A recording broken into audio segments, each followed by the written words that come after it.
This is Adarche and you are welcome back to our YouTube channel.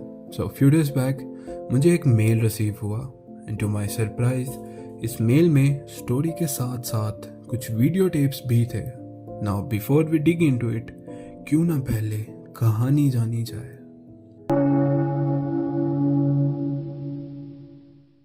मेरा नाम हिना है और मैं लाहौर में रहती हूँ. सिबलिंग्स में मुझे मिलाकर 3 बहनें और 2 भाई हैं और मेरे बाबा रेलवे में जॉब करते हैं और वो मोस्टली दूसरी सिटीज़ में ही होते हैं. मेरी स्टोरी कुछ इस तरह से है कि मुझे और मेरे भाई को स्कूल और यूनिवर्सिटी बहुत दूर पड़ती थी, जिसकी वजह से हमने अपना घर शिफ्ट करने का डिसाइड किया और हम पंजाब यूनिवर्सिटी की बैक साइड पे एक घर में शिफ्ट हो गए.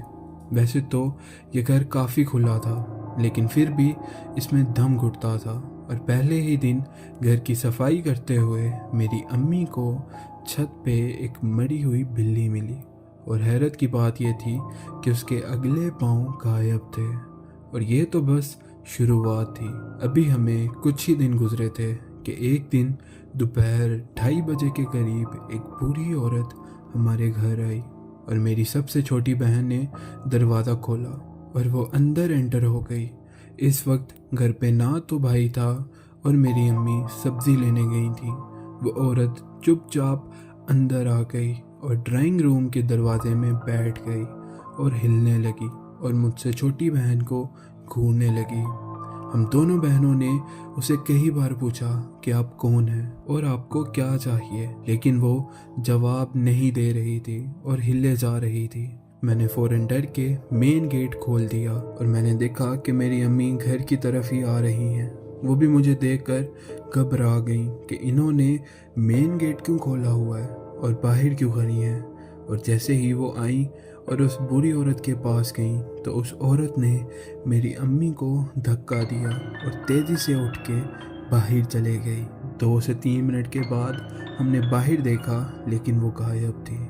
इसके बाद हम सब लोग बहुत डरे हुए थे, इवन मेरी अम्मी भी. लेकिन वो हमें ये कहने लगी कि कोई पागल औरत होगी, तुम लोग परेशान मत हो. लेकिन हम बहुत डरे हुए थे.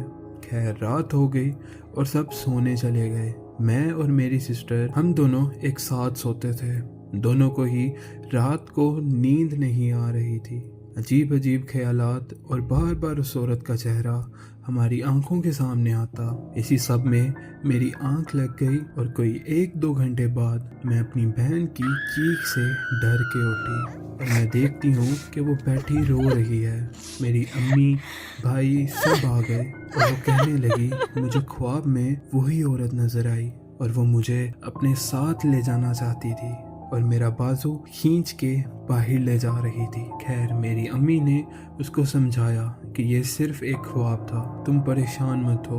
उन्होंने दम किया और वो चली गई और इसके काफ़ी देर तक हम बातें करते रहे और सुबह 4 बजे हमारी आंख लगी और अगली सुबह सब नॉर्मली अपने अपने कामों में लग गए और भूल गए. लेकिन रात को दोबारा वो डर के उठी और वही औरत उसके ख्वाब में आई. और अब ये 3-4 दिन से हो रहा था कि रोज़ रात को वो डर के उठती और उसको वही औरत नज़र आती. कभी हमें छत पे मरा हुआ कौवा मिलता और कभी हमें ऐसे फील होता कि कोई हमारा डोर नॉक कर रहा हो.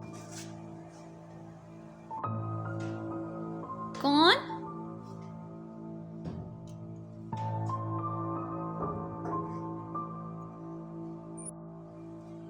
कौन है? कौन? कौन?